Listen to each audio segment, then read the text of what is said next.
Everybody, listen up. I have an announcement. I am a furry now. And no, I am not confused.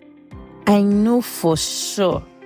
Because I didn't just read this manhwa.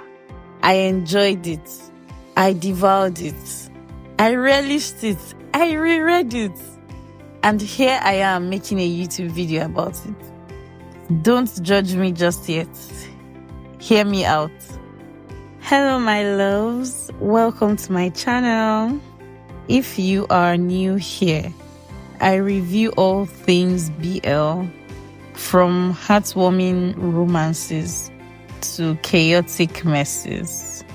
Today, we're digging our claws into the BL Manhwa Blue Project by Pado. In this video, I will talk about what a furry is, how I became a furry, and how this manhwa made me realize it. Stick around because this review is about to get feral. Before we proceed, please know that this work contains but is not limited to the following tags: furries, non-human, anthropomorphic animals, cats trafficking, beasts, animals, Omegaverse, emperor, war, child abuse, cats, interspecies relationships, crime, fantasy, survival, beast skin, modern romance, depictions of cruelty, organized crime, discrimination, and dubious consent. Also, as this is a review, there will be spoilers ahead. This manhwa is ongoing with 3 seasons and 79 chapters. It seems like season 4 will be the final season of its release. Someone watching this video right now is wondering, what intonation does a furry mean? I can't help but be jealous. You know, I was once like you. Many months ago, I was innocent. I would never have imagined that my yaoi rabbit hole would lead me to where I am today. Here's what Wikipedia has to say on what a furry is. The furry fandom is a subculture interested in anthropomorphic animal characters. That's a crazy word. Anthropomorphic. Some examples of anthropomorphic attributes include exhibiting human intelligence and facial expressions, speaking, walking on 2 legs, and wearing clothes. The term furry fandom is also used to refer to the community of people who gather on the internet and at furry conventions. Here's what the furries at a convention look like. Aww, this looks like my childhood stuffed animals collection. It's so cute. Having special interest in anthropomorphic animals seems to be the general consensus on the internet as to what a furry is. Also, you have to identify as a furry to be a furry. A furry is a person that says they're a furry. And just to be clear, anthropomorphic animals simply means human-like animals. I'm not even gonna lie. I've always been a little curious about the furry fandom. And Blue Project has definitely made me confirm my suspicions. But before we get into the furry fandom, let's talk about the plot of this manhwa. The synopsis reads: Mino is just any other cat on the street, except he's got a secret. He's actually a rare musk cat, and on top of that, he's an omega. Mino hides his heat with as much suppressants as he can get his paws on. If anyone found out his secret and just how much he's worth, he would get in some serious trouble.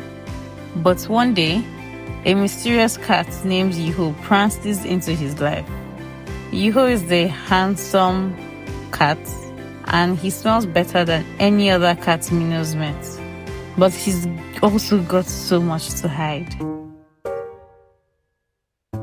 When I tell you that this does not even scratch the surface of what goes on in this manhwa, this synopsis would work well for the first season, but the rest, come on. So let me summarize the chaos. Yiho and Mino hit it off real quick, which is good. I always enjoy that in a manhwa. Mino's only friend finds out his secrets, that Mino is an Omega, and immediately sells him out. He's kidnapped by the people that his friend sells him out to, but Yiho swoops in and saves the day. For some reason, Mino still decides to help his backstabbing former friend escape trouble with the kidnappers. I will never understand that. I do not believe in forgiveness, so I would never support helping someone that has already betrayed you.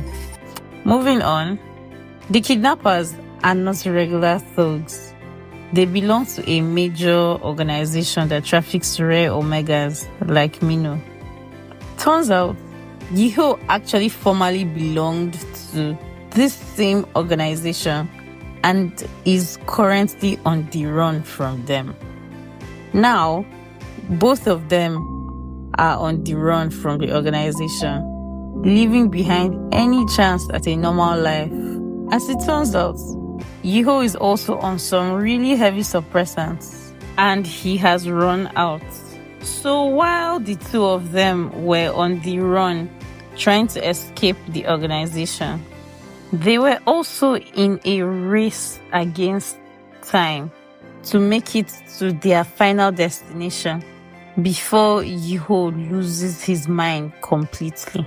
The organization behind all this is Blank, a pharmaceutical company that develops medications for cats with special traits, that is, alphas and omegas. They have been kidnapping and trafficking cats with these special traits to use as experiments for their research. Our main lead, Yiho, is actually one of such experiments. One of the successful ones, that is. Yiho and Mino, our dearies, finally make it to the remote island, which was their final destination. There, they think they are safe from everything that they were running away from. They couldn't have been more wrong. Mino gets kidnapped on the island by one of the head physicians in the lab itself, while Yiho is not around. Yiho teams up with a rebel group to break into the lab and save his mates. Obviously, they fail. Now, both Mino and Yiho are prisoners of the lab. We have to endure what feels like 100 chapters with our main characters apart from each other, but they finally reunite in the final chapter of season 3 in the lab. Yiho's childhood was so sad. He was kidnapped and brought to the lab at such an early age, and he knew absolutely nothing about the outside world until he escaped and subsequently met our main character, Mino. I noticed I have been reading a lot of manhwas with war themes, and it makes me curious. Art imitates life. Is the growing appearance of war themes in BL manhwa a direct relation to the recent wars that have been going on? This manhwa is intense, but don't worry, it's not all serious drama. There are moments where you will literally be cackling because Yiho's reactions are so funny. Like when they went to the market together and he fell in love with grandma pants. Or The fact that the back of Mino's head has a drawing of a screaming cat. So even in situations that are extremely serious, once I see the back of his head, I just burst into laughter. I cannot help it. Obviously, the manhwa also has some unbearable parts. For me, that would be the backstory of Seika, who occupies a leadership role in blank. I could not care less about his childhood or his struggles as an infant. I do not care. I did not care before. I did not care now. And even when this manhwa finishes, I will still not care. And it felt like those chapters went on forever.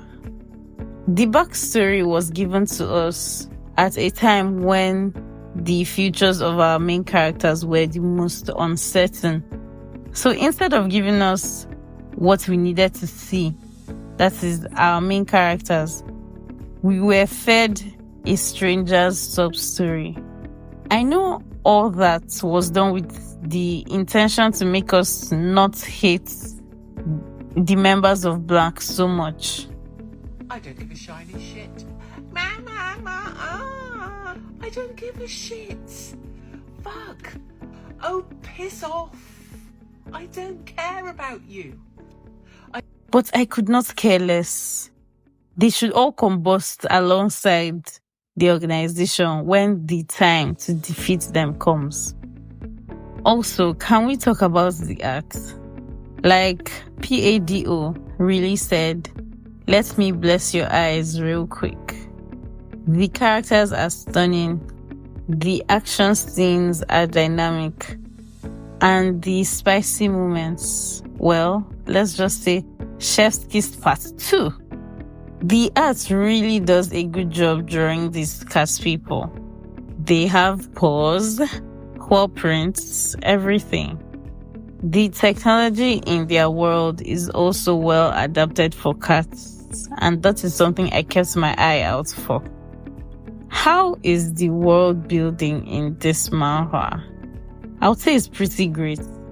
The whole idea of cats having their own social hierarchies, underground cats trafficking pharmaceutical companies, and pheromones is so unique.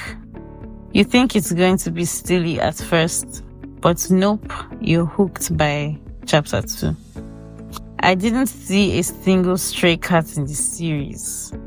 The only other animals we saw were birds and fish, which are food to the cats. Which makes me wonder, where are the dogs? Beneath all the cute art and angst of this manhwa blue project, there are actually some really deep themes. This manhwa isn't just about the smarts. It's about trust, survival, and finding your place in a world that does not always accept you for who you are. Mino's struggle to hide his identity and protect himself hits hard, especially if you've ever felt like you had to hide a part of yourself. And Yiho, he's dealing with a lot of baggage. Watching them open up to each other is so satisfying. Now, let's talk about the furry elephant in the room. Blue Project has definitely stirred up something within me. I am starting to understand the appeal of cat ears. I really like how the mature scenes were put really early in the manhwa, so that you would know straight off the bat that this is furry for real. And if that's not what you're into, you should leave immediately. To be fair, I didn't know the furry community existed until 2 weeks ago, when I found a TikTok and kind of spiraled from there. I have learned a lot of things about the fandom in this short time. To be a furry, you must enjoy human-like animals and want to call yourself a furry. That's it. There's no other meaning for a furry. Some furries have what is called a Fursona, which is basically the animal version of themselves. Even fewer Furries have something called a fursuit, which is a suit of these their personas. And these suits can cost even up to $7,000 to make. The furry community is not exclusive to gay people, although most of its members are. This is not surprising in the slightest because it feels like in most instances, straight people are afraid of self-expression. So you would expect something like this. I have also seen that most members of the fandom are said to work in tech. I am also not surprised by this because the tech industry pays really well and you need to be well paid to afford a $7,000 suit.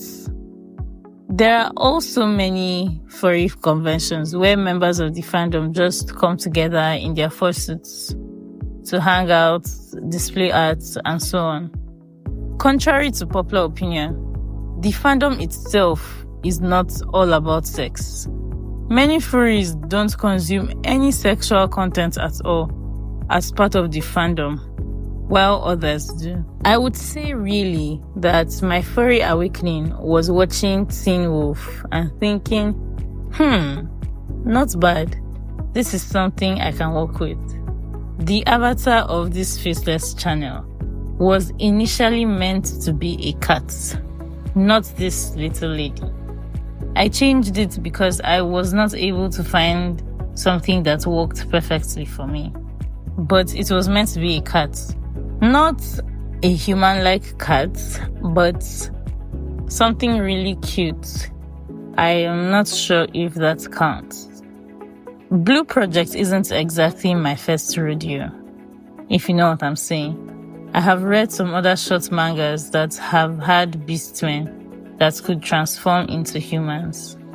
Omegaverse is my favorite subgenre, and with all its mates and markings and hits and nothings, it isn't too far off from furries either.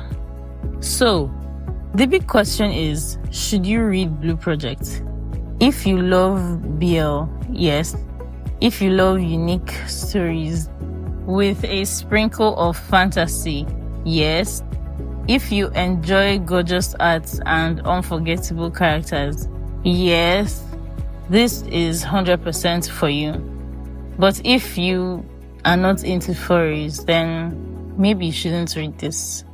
Because the whole furry thing is weirdly addicting. Like, I did not expect to get this invested and sucked into the fandom. But here I am. Just a heads up though. This one is for mature audiences, so don't read it if watching furries tussle around in bed isn't your thing, okay? Alright, that's my take on Blue Project. What do you think? Are you ready to dive into this world of furries? Let me know in the comments.